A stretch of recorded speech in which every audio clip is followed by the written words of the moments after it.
विषय सहकार वर्ष द्वितीय. आपण पाठीमागील 2 ते 3 प्रकरणामध्ये 2 ते 3 तासाला सहकार याविषयी पार्श्वभूमी लक्षात घेतलेली आहे.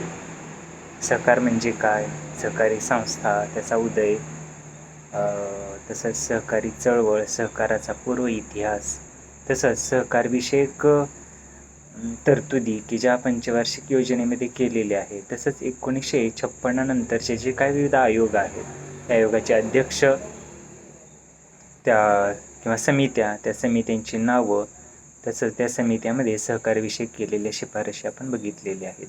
तर आजचं जे प्रकरण आहे पुढचं आपण चालू करतोय, ग्रामीण विकास आणि सहकार. दुसरं प्रकरण आहे.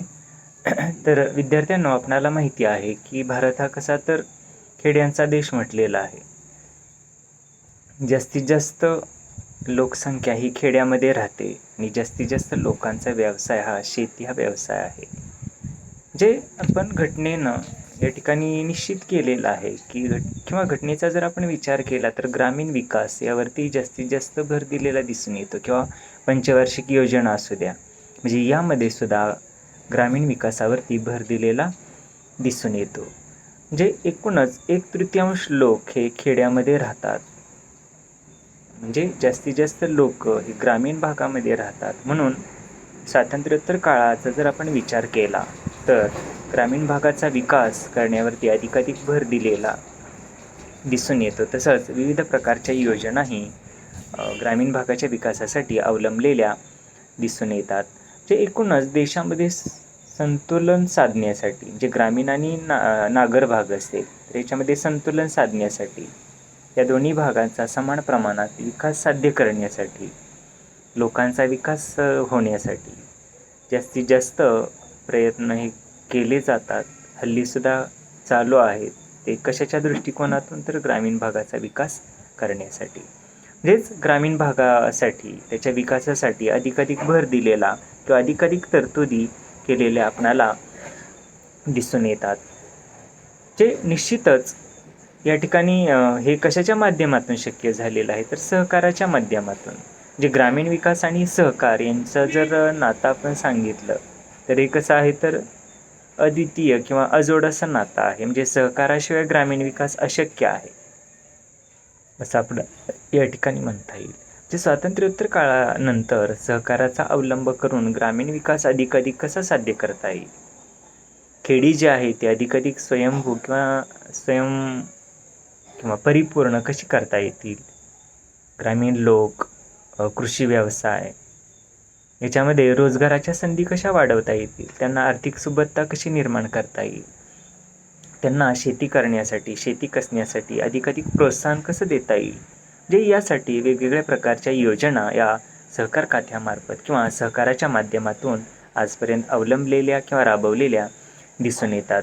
निश्चितच सहकार म्हणजे काय तर दुर्बल घटकांचे संघटन करणं हा उद्देश आहे सहकाराचा. जे दुर्बल घटक आहेत ग्रामीण भागामध्ये असणारे, आर्थिक सुबत्ता नसते किंवा पैसा ग्रामीण भागामध्ये कमी असतो, लोकांचं उत्पन्न कमी असतं आणि त्याच्या जोडीला शेती हा व्यवसाय करावा लागतो.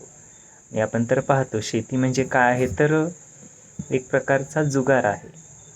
अनेक प्रकारच्या आपत्ती येतात, नैसर्गिक किंवा मानवनिर्मित आपत्तीला या ठिकाणी शेतकऱ्याला तोंड द्यावं लागतं. रोगराईची धाड आहे, आकस्मिककडनं येणारी चक्रीवादळ असतील, महापूर असेल, नापिकी असेल, दुष्काळ असेल, किडींची धाड आहे, किंवा हल्ली मजुरांचा तुटवडा असेल, किंवा मानसिकता लोकांची शेती करण्याकडं असणारी जी मानसिकता आहे ती कशी थोडीशी नकारात्मक होत चाललेली आहे. म्हणजे अशा किंवा सुशिक्षित बेरोजगार दिसतात आपणाला, परंतु शेतामध्ये काम करायचं म्हटल्यानंतर त्यांना नको वाटतं. म्हणजे अशा ज्या काही अनेक परिस्थिती आहेत त्याचा जर आपण विचार केला तर या सहकाराच्या माध्यमातून निश्चितच आपणाला या असंख्य गोष्टी कमी करता येतील, हे अडचणी कमी करता येतील असं म्हणता येईल.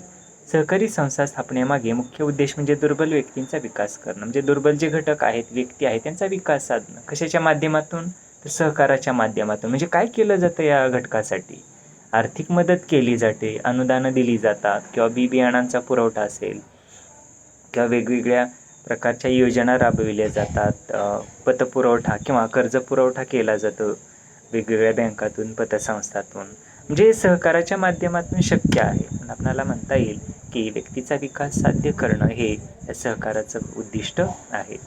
तसंच आपल्याला म्हणता येईल की भारत हा कसा खेड्यांनी बनलेला देश आहे, म्हणून खेडी विकसित करायची असतील, खेड्यांचा विकास जर आपणाला करायचा असेल तर सहकारी संस्था स्थापन करणं आवश्यक आहे आणि स्वातंत्र्योत्तर काळात हेच झालं.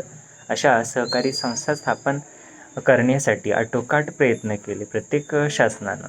म्हणूनच आपल्याला या ठिकाणी म्हणता येईल की मोठ्या प्रमाणावर ग्रामीण भागाचा विकास हा सहकाराच्या माध्यमातून झालेला आहे असं आपल्याला म्हणता येईल. त्याच पद्धतीनं जे शेतकऱ्यांचं शोषण होत आहे ते सुद्धा या ठिकाणी सहकाराच्या माध्यमातून थांबलं गेलेलं आहे असं आपल्याला म्हणता येईल. उदाहरणच सांगायचं झालं तर पूर्वीच्या काळी सावकारी पद्धती होती. तो सावकार कोऱ्या कागदावरती किंवा स्टॅम्पवरती फक्त त्या शेतकऱ्याची सही अंगठा घ्यायचा आणि निश्चितच पुढच्या काळामध्ये तो जी घाण ठेवलेली जमीन आहे तो स्वतःच्या नावानं त्या ठिकाणी करून घ्यायचा. म्हणजे अशी शेतकऱ्याची पिळवणूक व्हायची. भारंभार असणारा जो व्याजदर आहे, शेती घाण ठेवून घेणं किंवा त्या शेतकऱ्याची जी काही इतर मालमत्ता आहे ती घाण ठेवणं, ती नंतर लुबाडणं, अशा समस्या पूर्वी खूप होत्या. समाजही अडाणी होता, तसंच आर्थिक साधनं नव्हती किंवा पतपुरवठा करणाऱ्या संस्था कमी प्रमाणात होत्या.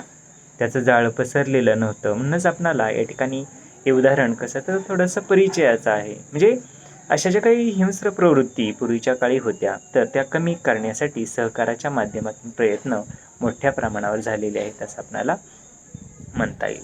जशा काही हिंस्र प्रवृत्ती होत्या तर त्यातून शेतकरी किंवा ग्रामीण भागातील जो वर्ग आहे तो गुलामगिरीमध्ये होता असे आपल्याला म्हणता येईल. म्हणजे एक प्रकारे कर्ज घेणं म्हणजे गुलामगिरीच आहे. तो सावकार जो आहे, तो पैसे देणारा जो आहे, तो त्याची जमीन नंतर लुबाडत असेल, त्याला टॉर्चर करणं असेल किंवा त्याची जी काही इतर मालमत्ता आहे ती घाण तो ठेवून घेत असेल किंवा बऱ्याच प्रमाणात जमिनी मोठ्या प्रमाणावर लुबाडण्याचं जे काही प्रसंग आहे ते येत असत. जे एकूणच ही जी काही गुलामगिरी आहे ग्रामीण भागाची ती कमी करण्यासाठी पुढं सहकारानं प्रयत्न केले किंवा सहकाराच्या माध्यमातून हे प्रयत्न झाले असं आपणाला या ठिकाणी म्हणता येईल. म्हणजे निश्चितच या सहकाराच्या माध्यमातून पुढं काय झालं तर शेतकऱ्यांना किंवा ग्रामीण भागातील लोकांना वेगवेगळ्या पद्धतीचा कर्ज पुरवठा करण्याच्या योजना सुरू केल्या. अल्पमुदतीचं कर्ज असेल, मध्यम मुदतीचं कर्ज असेल किंवा दीर्घ मुदतीचा कर्ज पुरवठा असेल. म्हणजे त्या शेतकऱ्यांच्या विविध प्रकारच्या ज्या काही मागण्या आहेत किंवा विविध प्रकारच्या ज्या काही शेतीविषयी गरजा आहेत त्या पूर्ण करण्यासाठी निश्चितच हा कर्ज पुरवठा त्यांना मदतीचा ठरला असं आपल्याला म्हणता येईल. आपण पाहतो शेती करायची म्हटल्यानंतर किंवा कुठलाही उद्योग व्यवसाय करायचा म्हटल्यानंतर ग्रामीण भागामध्ये वेगवेगळ्या प्रकारच्या निविष्ठा लागतात आणि त्या निविष्ठा पूर्ण करण्यासाठी पैशाची आवश्यकता असते. त्या निविष्ठा आपणाला सांगता येतील. शेतीसाठी म्हटलं तर बी बियाणं आहे, मशागतीच्या वेगवेगळ्या पद्धती राबवाव्या लागतात, म्हणजे ह्या खर्चिक बाबी आहेत.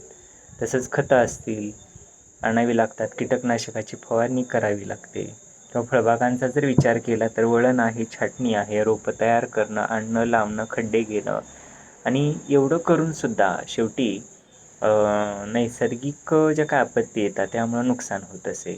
जशा विविध गोष्टीसाठी जो पतपुरवठा लागायचा किंवा पैशाची आवश्यकता होती तर ती पैशाची आवश्यकता अशा सहकारी संस्थांच्या माध्यमातून निश्चितच ती गरज लोकांची, शेतकऱ्यांची पूर्ण केली गेली असे आपणाला या ठिकाणी म्हणता येईल. म्हणजे एकूणच काय झालं तर शेतकऱ्यांना शेती उत्पन्न काढण्यासाठी आधार मिळाला. कशामुळे तर या सहकाराच्या जोरावरती किंवा सहकाराच्या साह्यामुळं. कारण कर्ज पुरवठा होऊ लागला, तसंच निविष्ठासुद्धा स्वस्त दरामध्ये येऊ लागल्या. तसेच काढणी पश्चात जे काही तंत्रज्ञान असेल, इतर सुविधा असतील तर त्यासुद्धा शेतकऱ्यांना मिळू लागल्या. उदाहरणच सांगायचं झालं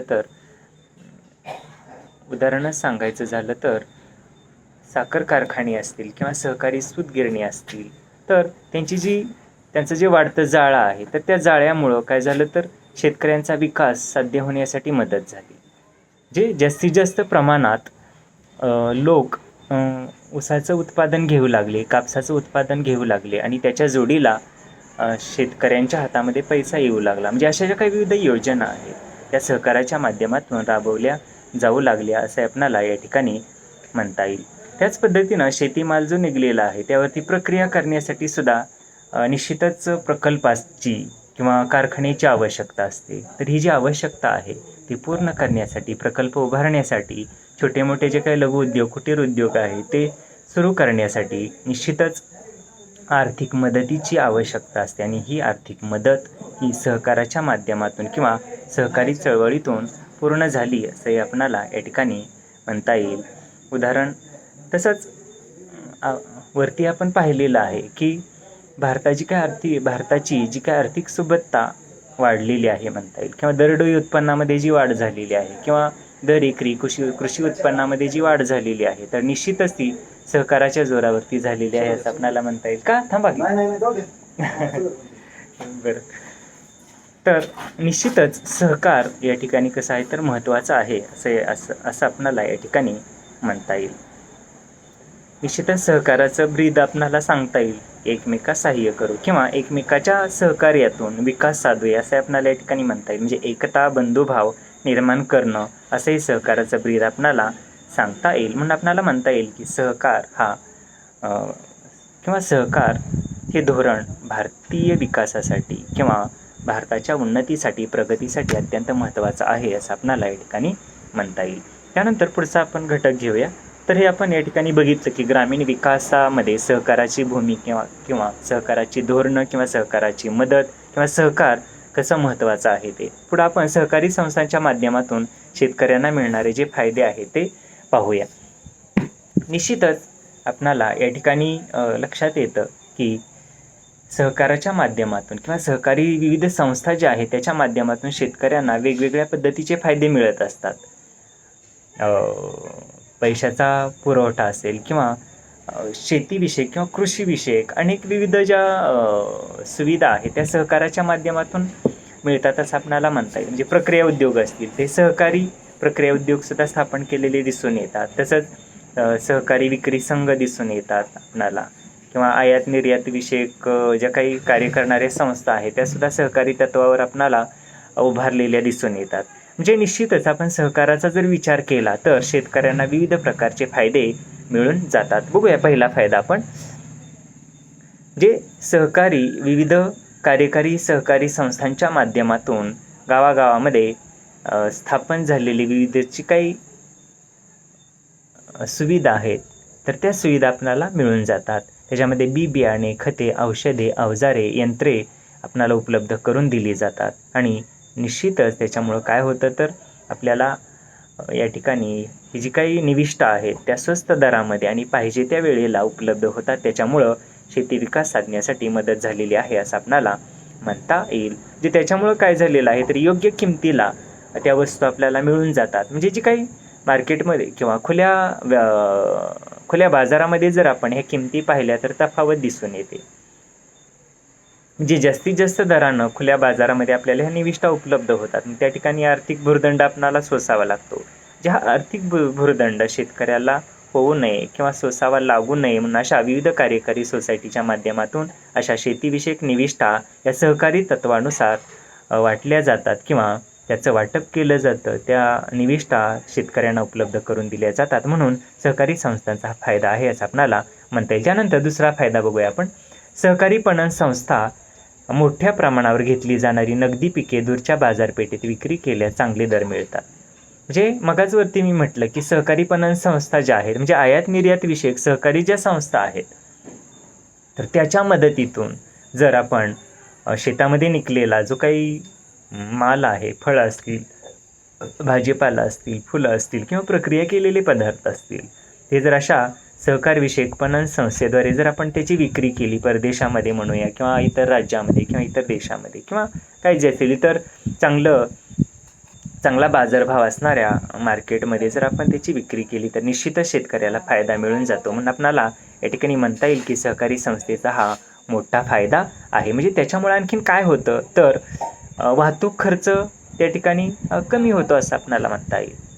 सहकाराच्या उदाहरणच घ्यायचं झालं तर समजा आपला माल आहे तो जर आपण एका वाहनातून बाजारपेठेमध्ये नेत असतो तर त्या वाहनाचं जे भाडं आहे ते आपल्याला द्यावं लागतं, कुणाला एकट्याला. म्हणजे दर हा काय वाढला असं म्हणता येईल त्या ठिकाणी. मात्र त्या ठिकाणी 2, 3 किंवा 4 शेतकऱ्यांनी मिळून जर त्या वाहनातून माल नेत असतील तर काय होतं, आपल्या वाटेला ते वाहतूक खर्च कमी येतो. म्हणजे त्याच पद्धतीनं ह्या ज्या सहकारी पणन संस्था आहे त्याच्या माध्यमातून आपण मालाची निर्यात करून जो माल निर्यातीसाठी होणारा खर्च आहे तो निश्चितच कमी करता येतो. म्हणजे हा सुद्धा सहकाराचा फायदा आहे असं आपल्याला म्हणता येईल. आणि त्याच्या जोडीला या संस्थेद्वारे किंवा सहकारी पणन संस्था किंवा विक्री संस्था असतील तर त्याच्यातून जी मालाची आपण विक्री करतो तर ती विक्रीसुद्धा ठोस स्वरूपात आणि त्याच्यामध्ये निश्चितच पारदर्शकता येण्यासाठी सुद्धा मदत होते असं आपणाला म्हणता येईल. आणि निश्चितच याचा फायदा काय, तर शेतकऱ्याचं दरडोई उत्पन्न किंवा दर एकरी उत्पन्न वाढलेलं दिसून येतं. म्हणजे निश्चितच त्या ठिकाणी आर्थिक फायदा शेतकऱ्याला होतो असं आपणाला म्हणता येईल. त्यानंतर सहकारी संस्थांच्या माध्यमातून शेतकऱ्याला होणारा आपण तिसरा फायदा बघूया, तो म्हणजे सहकाराच्या माध्यमातून परदेशामध्ये आपणाला कृषी माल निर्यात करता येतो. उदाहरण आपल्याला सांगता येईल, आंबा, द्राक्षे असतील किंवा डाळिंब असतील, अशी जी काही वेगवेगळी फळं आहेत किंवा फळापासून निर्माण केलेले तयार केलेले प्रक्रियायुक्त पदार्थ असतील किंवा दुग्धजन्य पदार्थ असतील किंवा पॉलीहाऊसमध्ये आपण फुलवलेली फुलं असतील, म्हणजे असे जे काही कृषी निविष्ठा आहेत किंवा शेतीपूरक उद्योगातून निर्माण झालेलं उत्पादन असो तर असं उत्पादन आपणाला या सहकारी संस्थांच्या माध्यमातून परदेशामध्ये निर्यात करून अधिकाधिक फायदा आपणाला करून घेता येतो. उदाहरणार्थ आपणाला सांगता येईल, ज्या काही सहकारी संस्थात महामँगो म्हटलेलं आहे, म्हणजे आंबाविषयक ध्येयधोरणं किंवा आंब्याची निर्यात करणारी संस्था आहे. त्याच पद्धतीनं महापीक आहे, डाळिंब संघ आहे किंवा डाळिंब बागायतदार संघ असू द्या, जे असे जे काही संघ आहेत किंवा अशा ज्या काही सहकारी संस्था आहेत तर त्याच्या माध्यमातून आपणाला निश्चितच किंवा शेतकऱ्यांना निश्चितच फायदा झालेला दिसून येतो. म्हणजे शेतीमालाला चांगले बाजारभाव मिळतात, वाहतूक खर्चही कमी होतो आणि या संघामार्फत, या संस्थामार्फत किंवा या सहकारी पणन संस्थामार्फत पाठवलेल्या मालाला निश्चितच चांगली मागणी असते, चांगले दर मिळतात आणि एक प्रकारे व्यवहारामध्ये पारदर्शकतासुद्धा निर्माण होण्यासाठी मदत होते. त्यानंतर चौथा फायदा बघूया आपण. सहकारी प्रक्रिया संस्थांच्याद्वारे कापूस, ऊस यासारख्या नगदी पीक उत्पादनावर मोठ्या प्रमाणावर भांडवलाची आवश्यकता असलेले प्रक्रियायुक्त किंवा प्रक्रिया करणारे उद्योग किंवा कारखाने आपणाला स्थापन करता येतात.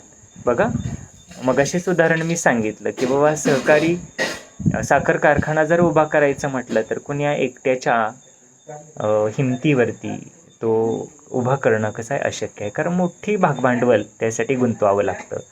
जे या ठिकाणी आपल्याला मदत कोण करतं, तर सहकारी संस्था मदत करतात. ज्या सहकारी बँका असतील, सहकारी पतपेढ्या असतील किंवा सरकारची जी काही सहकारी विविध सहकारी खाती असतील तर त्यामार्फत आपल्याला मंजुरी मिळणं, त्याच पद्धतीनं विविध यंत्रसामुग्रीचा पुरवठा करणं, त्याच पद्धतीनं नवीन तंत्रज्ञान आपणाला पुरवठा करणं आणि महत्त्वाचं म्हणजे जो भांडवलाचा पुरवठा होतो तो अशा सहकारी संस्थेतूनच होत असतो. म्हणून आपणाला या ठिकाणी म्हणता येईल की असे जे काही मोठमोठे उद्योग आहेत ते सहकाराच्या माध्यमातून स्थापन करण्यासाठी मदत होते.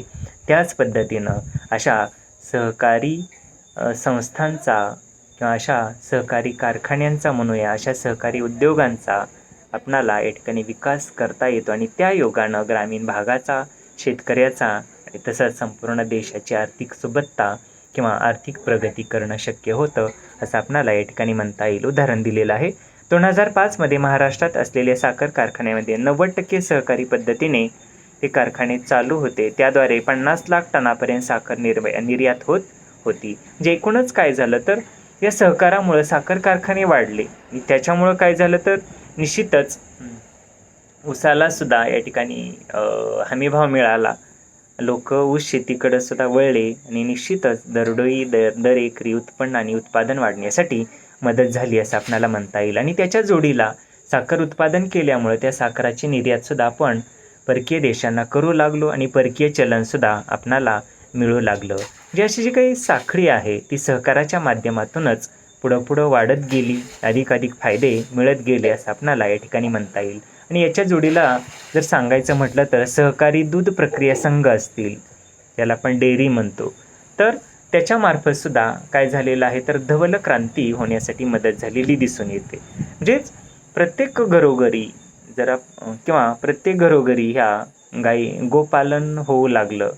त्याच्या गायी घेण्यासाठी कर्ज वाटप होऊ लागलं, अनुदान मिळू लागलं आणि जास्तीत जास्त दुग्धोत्पादन होऊन निश्चितच दुधामध्ये सुद्धा क्रांती झालेली आपणाला दिसून येते.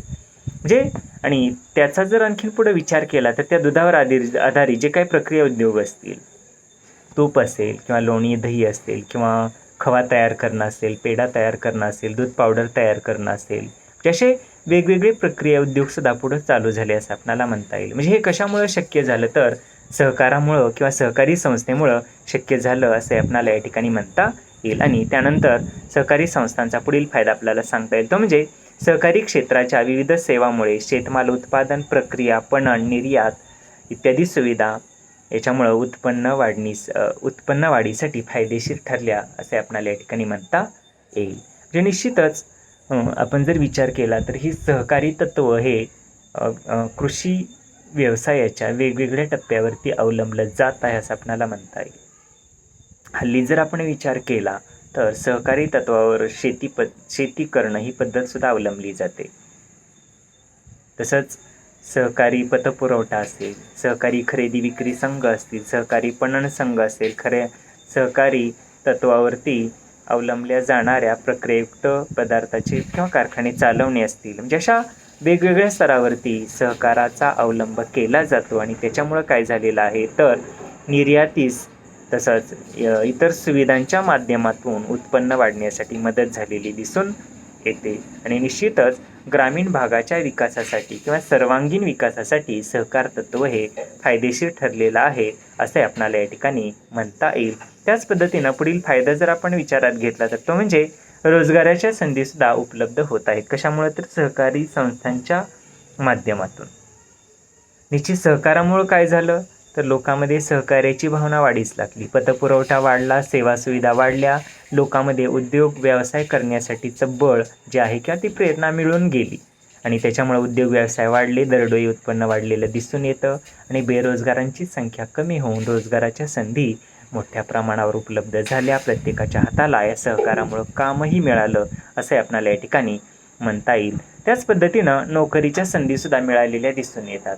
आपण जर विचार केला तर अशा सहकारी संस्था या वेगवेगळ्या स्तरावरती कार्य करतात. सहकारी पतपुरवठा करणाऱ्या संस्था असतील, सहकारी साखर कारखाने असतील, सहकारी सूतगिरणी असतील, सहकारी वाहतूक विक्री संघ असतील, सहकारी निर्यात करणारे किंवा बागायतदाराचे संघ असतील, सहकारी प्रक्रियायुक्त पदार्थ तयार करणाऱ्या संस्था असतील. असं सहकाराचा जर आपण विचार केला तर कृषीविषयक वेगवेगळ्या क्षेत्रामध्ये सहकार तत्व अवलंबलेलं दिसून येतं आणि त्याच्यामुळं काय झालेलं आहे तर नोकरीच्या संधी मोठ्या प्रमाणावर निर्माण झालेल्या आहेत, उपलब्ध झालेल्या आहेत असे आपणाला या ठिकाणी म्हणता येईल.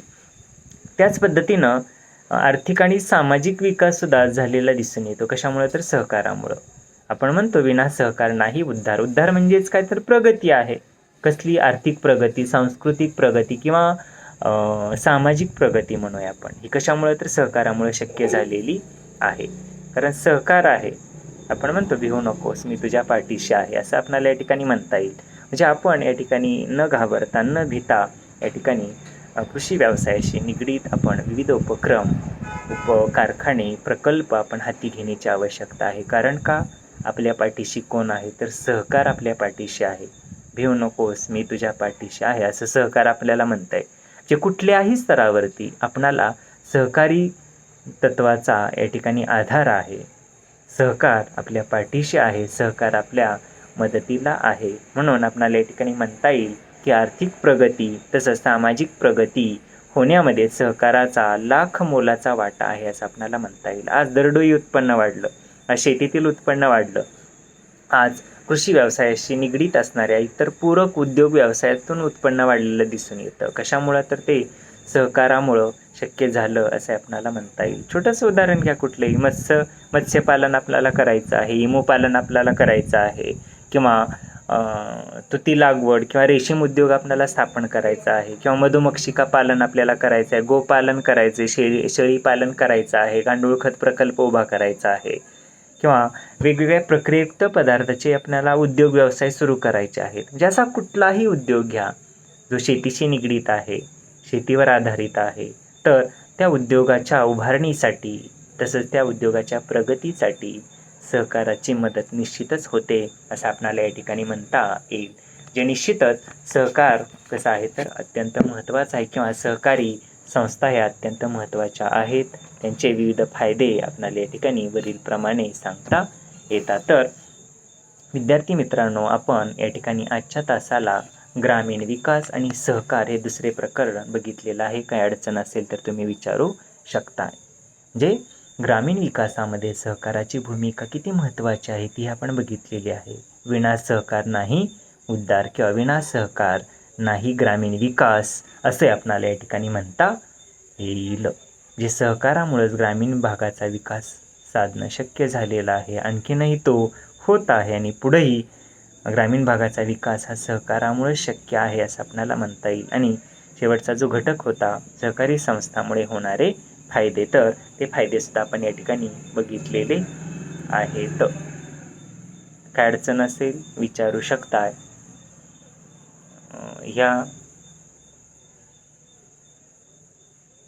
ठीक आहे, धन्यवाद.